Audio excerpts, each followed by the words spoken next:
the end of the world is going to come beginning in December 3 years from now. The starting point for all of this is an ancient Mayan calendar. The Bible speaks of signs in the heavens, a time in the future when the sun and the moon will eclipse. What does it mean? Tell us, when will this happen and what will be the sign of your coming and the end of the age? I think that eschatology there, our view of the end times, what we're expecting in the future. For the first time ever, a scholar of Islam presents an Islamic eschatological explanation.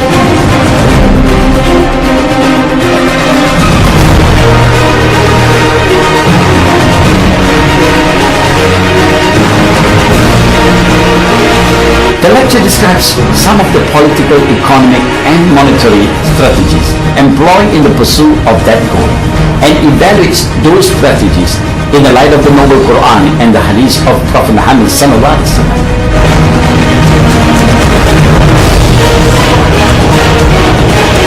If the British Empire and its Commonwealth last for 1,000 years,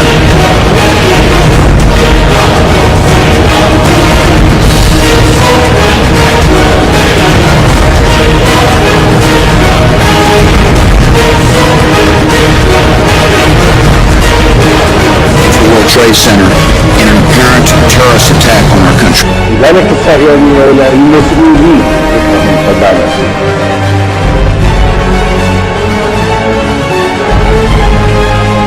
The US and the United Nations have condemned the resumption of attacks between Gaza and Israel on Friday, urging both sides to cease hostilities. There must be accountability and justice for crimes committed by all sides. 2014, you dropped the 0, 14, 2 times 7.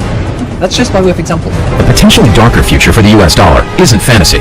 In fact, the US military and NATO are taking the notion very seriously. The Arab states have been controlling their own oil fields, but have still continued to sell their oil for US dollars. 95% of the transactions in America or more now have nothing to do with physical pieces of paper or coin.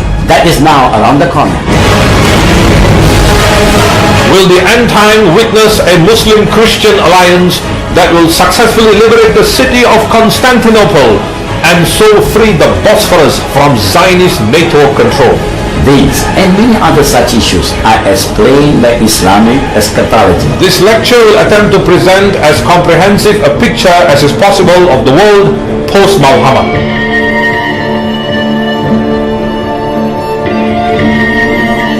I have come to the conclusion that we now live in a world in which if you are not faithful in your worship of Allah and faithfully following Nabi Muhammad alayhi salatu wasalam, then you will be worshipping Dajjal.